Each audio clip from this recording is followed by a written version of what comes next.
So we're here with DNAinfo.com reporter Erica Demarest, who conducted a little bit of a shopping comparison. You know, some people call Whole Foods a whole paycheck because it's just so darn expensive for people of any income level. But what did you find? What was the first thing that kind of hit you about your comparison shopping?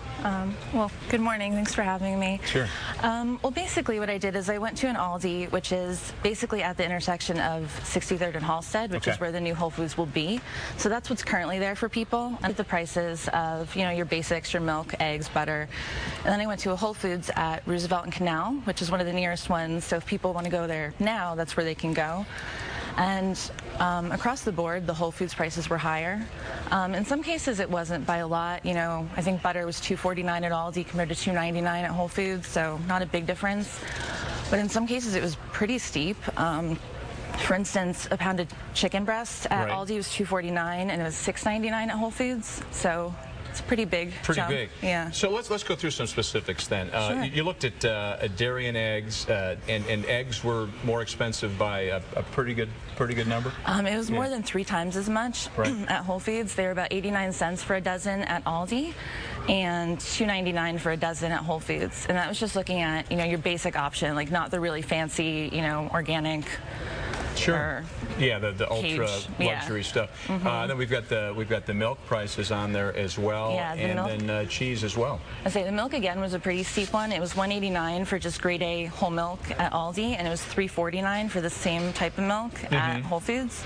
And then if you wanted organic, it jumped all the way up to $5.99. So pretty big differences there in the prices. Okay, let's also look at, you mentioned chicken before. I think we have a slide on that too for chicken, ham, and sliced turkey, right? What did you find there?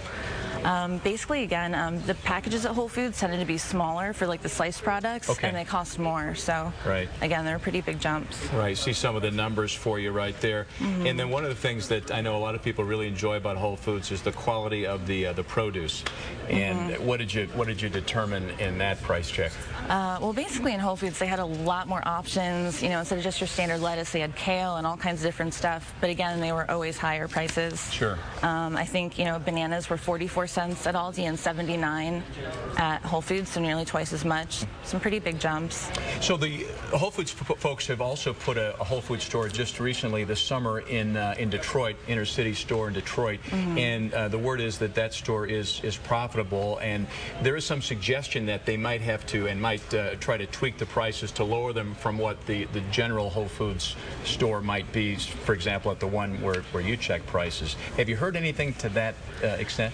The Whole Foods CEO did say that, so the store's not opening until 2016, and he did say he was going to try and tweak the prices and, you know, work with community members to see what they needed.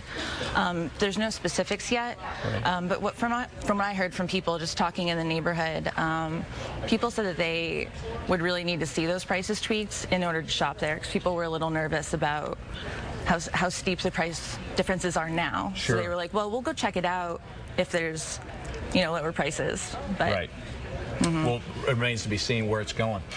Thanks for coming by and sharing your information. Erica Demarest from DNAinfo.com. Anna, back to you. All right, guys, you got to pay nothing for the weather today. Good Day Chicago, 8 o'clock, and it's Friday, and it's going to be a beautiful Friday. Right, Tammy? It's a free weather Friday. You got it there. Yeah, it's going to be nice out there. We have a few high, thin clouds. Don't worry, they're going to go away. And then we're going to see temperatures climbing from 65 at Midway, 62 in Joliet, 63 in Evanston, 64 in Aurora, 63 in Naperville. They're going to climb inland up into the low and mid-80s. Along the lakeshore, you're still going to be in the upper 70s, but it's going to feel beautiful out there.